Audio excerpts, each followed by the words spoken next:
جو رسول اللہ صلی اللہ علیہ وسلم کا ادب نہیں کرتا اس کا کوئی بھی عمل بارگاہ رب العالمین میں شرف قبولیت سے ہمکنار نہیں ہوتا۔ نبی کریم صلی اللہ علیہ وسلم کی بارگاہ رسالت میں صحابہ اس طرح بیٹھتے تھے کہ گویا ان کے سروں پر پرندے ہیں۔ اللہ اگر وہ ذرا سا بھی سر کو ہلائیں گے تو پرندہ اڑ جائے گا۔ وضو کرتے ہوئے جب ناک مبارک کو نبی کریم صلی اللہ علیہ وسلم نے صاف کیا، جھاڑا، اس ناک کی جو ریٹ تھی وہ صحابہ نے زمین پر نہیں گرنے دی، اور نبی کریم صلی اللہ علیہ وسلم سے یہ ادب اور احترام کہ اسے اٹھا کے اپنے جسموں پہ ملنا، اور یہاں تک کہ رسول کریم صلی اللہ علیہ وسلم کی جب حجامت مبارک ہوتی ہے، آپ کے ناخن مبارک کو تراشا جاتا ہے، آپ کی زلفوں کو سنوارا جاتا ہے، تو صحابہ کیا کرتے ہیں؟ ان زلفوں کو، ان بالوں کو جو تراشے تھے وہ سنبھال لیتے ہیں۔ جناب معاویہ رضی اللہ عنہ نے اس دور میں 8,000 درہم دے کر، ایک بڑی بھاری رقم دے کر، نبی کریم صلی اللہ علیہ وسلم کی وہ چارپائی جو ہے وہ آپ کے ورثاء سے خرید لی۔ عمر ابن العاص کہہ رہے ہیں، فاتح مصر کہہ رہے ہیں، اتنے بڑے کمانڈر ان چیف کہہ رہے ہیں، کہتے ہیں میرے اندر یہ ہمت نہیں ہے، جرأت نہیں ہے کہ میں محمد کریم صلی اللہ علیہ وسلم کے چہرہ پر انوار کو پوری ٹک ٹکی کے ساتھ دیکھ سکوں۔ بیت اللہ میں نبی کریم صلی اللہ علیہ وسلم کے قلب اطہر کو جبریل امین علیہ السلام نے اللہ کے حکم سے نکال کر ایک سونے کا جو جنت سے آیا ہوا تشت تھا، تھال تھا، اس کے اندر رکھا، اس کی سرجری کی گئی، اس کی صفائی کی گئی، اس کے اندر نور بھرا گیا، زمزم سے اس کو دھویا گیا، اور پھر نبی کریم صلی اللہ علیہ وسلم کے سینہ اقدس میں اس دل مبارک کو رکھ دیا گیا۔ جبرائیل علیہ السلام کے اس ڈانٹنے سے براق پسینے سے شرابور ہو گیا۔ یہ ہے مقام رسول، یہ ہے ادب رسول، کہ جانوروں کو بھی پتا ہے کہ یہ سرور کائنات محمد رسول اللہ صلی اللہ علیہ وسلم ہے، تو مصور کھینچ وہ رکشا جس میں یہ صفائی ہو، ادھر فرمان محمد ہو، ادھر گردن جھکائی ہو، قوت عشق سے ہر پس کو بالا کر دے،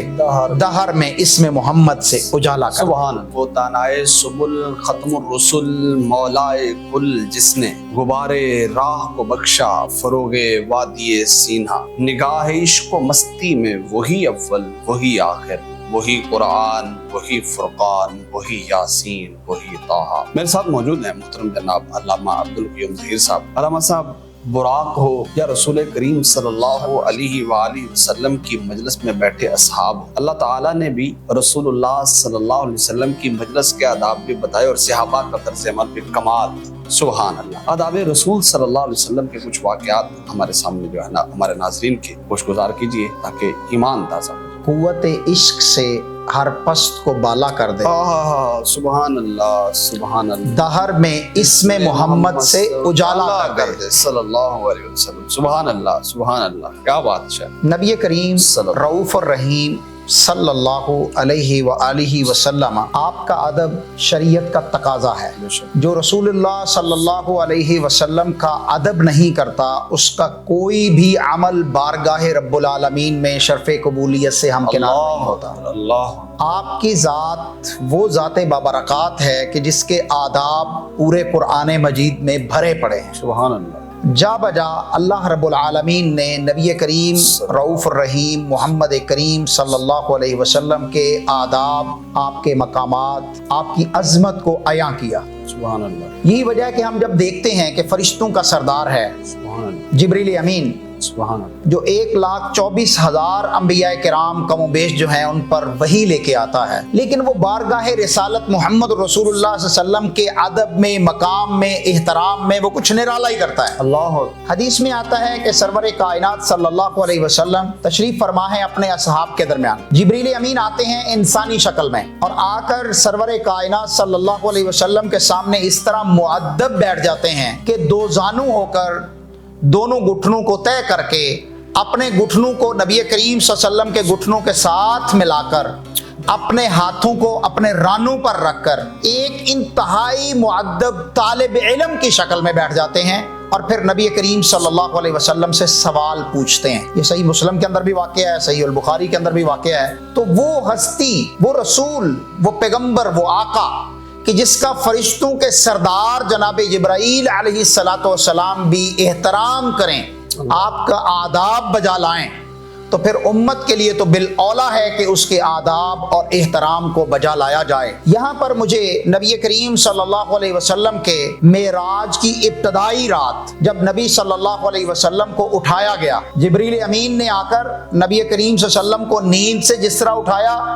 وہ بھی ایک ادب کا بڑا ہی اعلیٰ مقام ہے۔ پھر جب نبی کریم صلی اللہ علیہ وسلم کو بیت اللہ میں لایا گیا، بیت اللہ میں نبی کریم صلی اللہ علیہ وسلم کے قلب اطہر کو جبریل امین علیہ السلام نے اللہ کے حکم سے نکال کر ایک سونے کا جو جنت سے آیا ہوا تشت تھا، تھال تھا، اس کے اندر رکھا، اس کی سرجری کی گئی، اس کی صفائی کی گئی، اس کے اندر نور بھرا گیا، زمزم سے اس کو دھویا گیا، اور پھر نبی کریم صلی اللہ علیہ وسلم کے سینہ اقدس میں اس دل مبارک کو رکھ دیا گیا۔ جناب انس بن مالک رضی اللہ عنہ فرماتے ہیں کہ میں نے نبی کریم صلی اللہ علیہ وسلم کے سینہ مبارک پہ وہ نشانات دیکھے۔ تصور کیجئے، یہ آج کی 21ویں صدی کی سائنس نہیں ہے جو آپ کی ہارٹ سرجری کرتی ہے، آج سے 1400 سال پہلے کا واقعہ ہے۔ اور اس سے بھی پہلے چلا جائے تو جب نبی کریم صلی اللہ علیہ وسلم ابھی بچپن میں تھے، دائی حلیمہ، اماں حلیمہ سعدیہ، ان کے پاس جب آپ دودھ پینے کے لیے جاتے ہیں، دودھ پینے سے کچھ بڑی عمر، جسے ہم لڑکپن کی بھی ابھی عمر نہیں کہہ سکتے، بکریاں چرانے کے لیے جاتے ہیں، تو اس وقت بھی آپ کے ساتھ یہ معاملہ ہوا، اور آپ کے رضائی بھائی جو عبداللہ تھے وہ گھبرائے ہوئے دوڑے ہوئے آئے کہ ہمارے مکی بھائی کے ساتھ کوئی عجیب معاملہ ہو گیا۔ جب واپس گئے جناب حلیمہ سعدیہ اور ان کے شوہر، تو دیکھا کہ نبی کریم صلی اللہ علیہ وسلم کے ساتھ وہ سارا پروسیجر ہو چکا تھا۔ وہ اماں جان گھبرا گئیں کہ یہ کیا ہو گیا۔ تو یہ نبی کریم صلی اللہ علیہ وسلم کے ساتھ بچپن میں بھی ہوا، اور پھر معراج کی رات بھی سفر کے آغاز سے پہلے بھی ہوا۔ اب جب یہاں پر ایک انتہائی اہم واقعہ بیان کرنے لگا ہوں، وہ کیا ہے کہ جبریل امین علیہ السلام نے جنت کا ایک تیز ترین، جس کو آج کے دنیا کا کوئی تیز ترین ایروپلین بھی مقابلہ نہیں کر سکتا، کوئی راکٹ بھی اس کی تیز رفتاری کو، برق رفتاری کو نہیں پہنچ سکتا، اس جانور کا نام ہے براق۔ یہ براق بجلی کی برق سے ہے، اتنا تیز تھا، حدیث میں آتا ہے کہ جہاں پر اس کی نگاہ کی انتہا ہوتی تھی وہاں پر اس کے قدم پڑتے تھے۔ اللہ، آج کے دنیا کا جدید ترین جہاز بھی، کوئی ٹیکنالوجی والا بھی اتنا فاسٹ نہیں ہو سکتا۔ نبی کریم صلی اللہ علیہ وسلم کو جب اس نے پہلی دفعہ دیکھا، سرور کائنات کو دیکھا، رسول رحمت کو دیکھا، تو وہ براق خوشی سے اچھلنے لگ گیا، کودنے لگ گیا۔ جناب جبرائیل علیہ السلام نے دیکھا کہ یہ جانور کود رہا ہے، اچھل رہا ہے، بدک رہا ہے، تو جناب جبرائیل علیہ السلام، حدیث میں آتا ہے، انہوں نے براق کو ڈانٹا، اس کی پشت پر ہاتھ رکھا، کہا تجھے نہیں پتا کہ تجھ پر سرور کائنات، رسولوں کے امام، نبیوں کے سردار محمد صلی اللہ علیہ وسلم سوار ہونے والے ہیں؟ نہ اس سے پہلے کوئی ایسا شخص تجھ پر سوار ہوا ہے جو آج سوار ہونے لگا ہے۔ جبرائیل علیہ السلام نے یہ رسول اللہ صلی اللہ علیہ وسلم کا ادب براق کو سکھایا، اور براق حدیث میں آتا ہے کہ یوں سہما کہ گویا اس میں جان نہیں ہے، اللہ، کاٹو تو لہو نہیں ہے۔ جبرائیل علیہ السلام کے اس ڈانٹنے سے براق پسینے سے شرابور ہو گیا۔ یہ ہے مقام رسول، یہ ہے ادب رسول، کہ جانوروں کو بھی پتا ہے کہ یہ سرور کائنات محمد رسول اللہ صلی اللہ علیہ وسلم ہے۔ یہاں تک کہ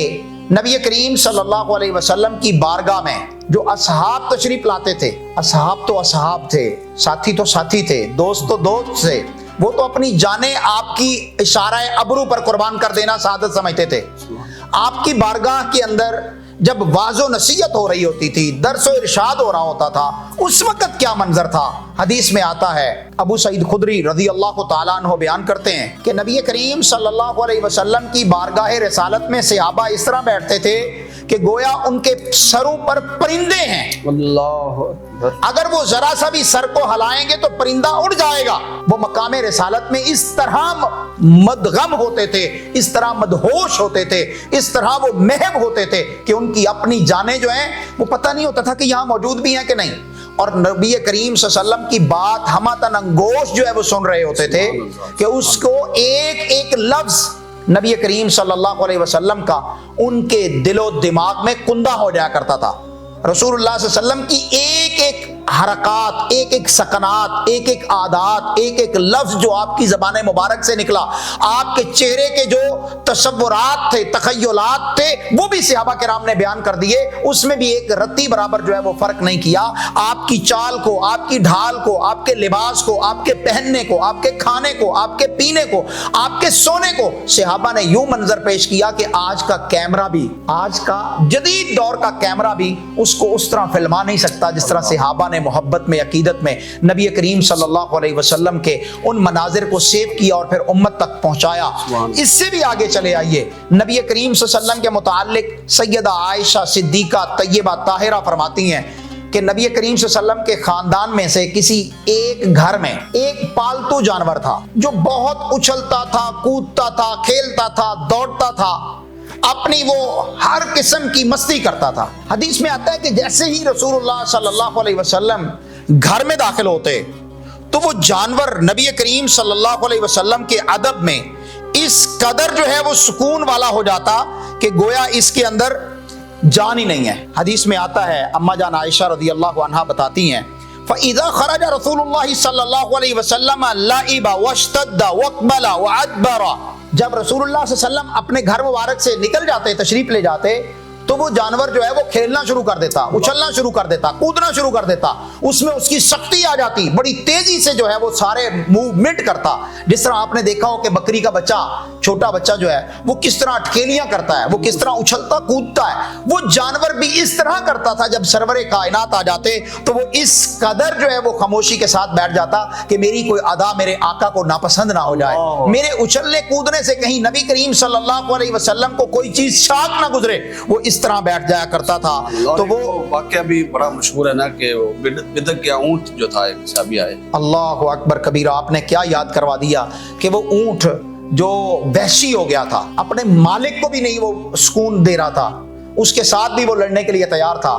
نبی کریم صلی اللہ علیہ وسلم کے پاس جب شکایت گئی کہ اونٹ جو ہے وہ اس طرح بلبلا رہا ہے، دھاڑ رہا ہے، چنگاڑ رہا ہے، تو سرور کائنات تشریف لے گئے. صحابہ کرام رضوان اللہ علیہ مجمعین آپ کے ساتھ تھے. اونٹ نے دیکھا، میں وقت کو، واقعے کو مختصر کرتے ہوئے صرف واقعہ بیان کرنا چاہتا ہوں کہ اونٹ نے نبی کریم صلی اللہ علیہ وسلم کے قدم ہائے مبارک پر آ کر اپنا سر رکھ دیا، سبحان اللہ، اور اپنی تمام تکلیف جو اس کے مالک کی وجہ سے تھی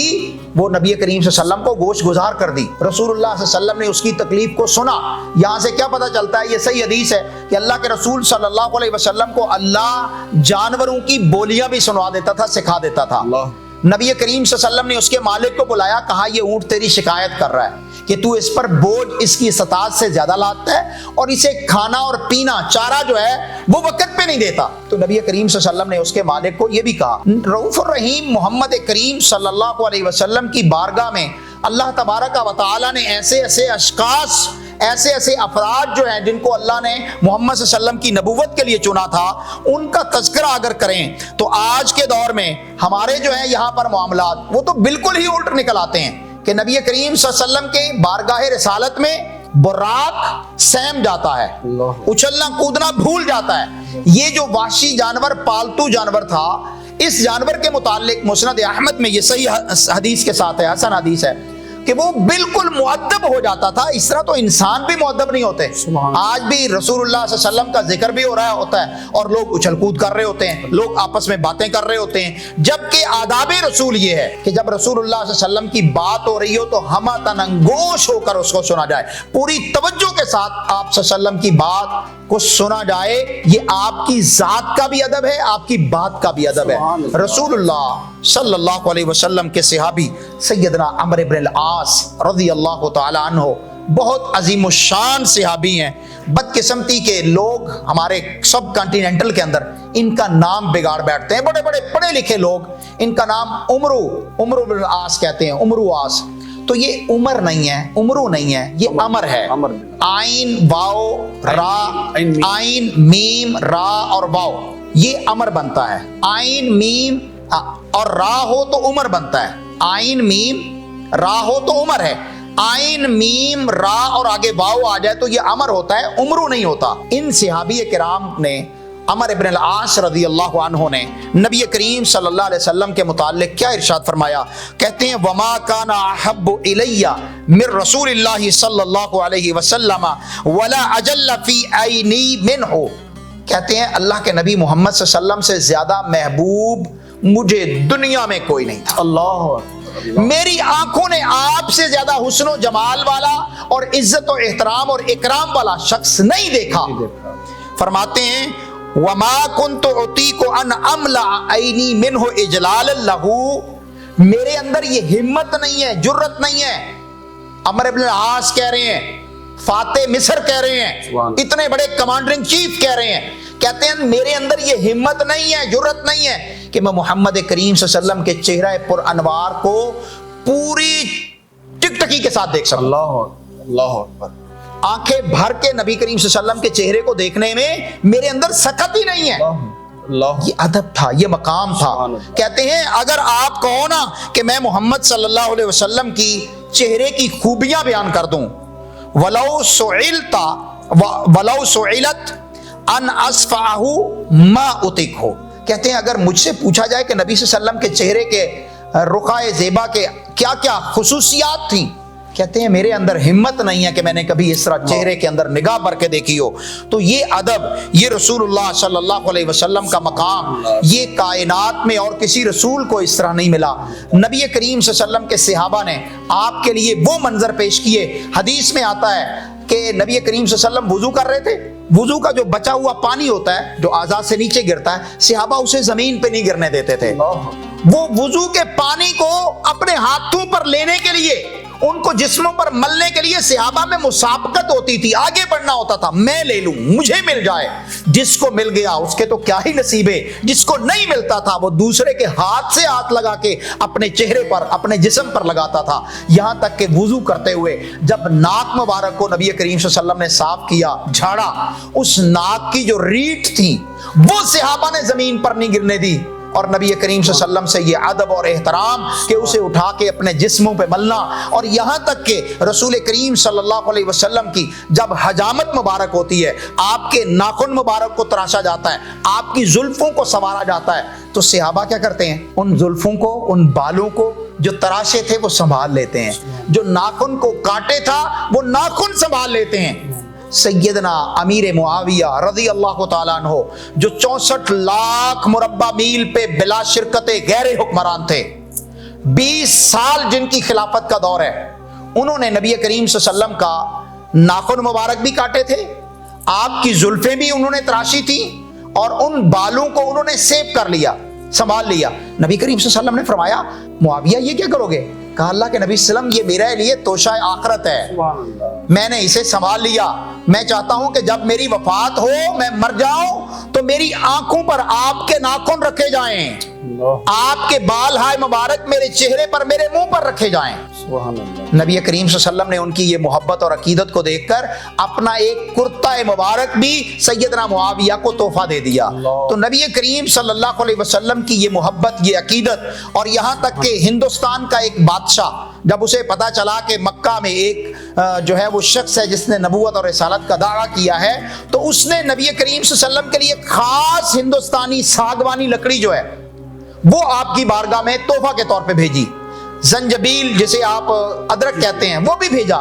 عود خوشبو ہے، بہترین خوشبو نبی صلی اللہ علیہ وسلم کو پسند تھی، یہ بھی بھیجی، اور وہ لکڑی جو تھی نبی کریم صلی اللہ علیہ وسلم کو اتنی پسند آئی کہ اس لکڑی کے ساتھ آپ نے چارپائی بنوائی، اس کے پائے بنائے، اس کی جو ہیئیں ہیں یا کیا کہتے ہیں وہ جو ہے نبی کریم صلی اللہ علیہ وسلم نے بنوائی، تو وہ بڑی پیاری چارپائی تھی، بہت ہلکی وزن کی تھی۔ نبی کریم صلی اللہ علیہ وسلم اسی پر لیٹا کرتے تھے، آرام کیا کرتے تھے۔ رسول اللہ صلی اللہ علیہ وسلم کی وفات کے بعد جناب ابو بکر صدیق رضی اللہ عنہ کی میت بھی اسی چارپائی پر لائی گئی، اسی چارپائی پر جناب عمر فاروق رضی اللہ تعالیٰ عنہ کی میت کو لایا گیا جنازے کے لیے آخری وقت میں، اور اسی چارپائی پر سیدنا عثمان غنی رضی اللہ عنہ کا آخری جو مرحلہ ہے جنازے کا وہ کیا گیا۔ نبی کریم صلی اللہ علیہ وسلم کی اور ابو بکر و عمر اور عثمان رضی اللہ عنہ کی وفات کے بعد جناب معاویہ رضی اللہ عنہ نے اس دور میں 8000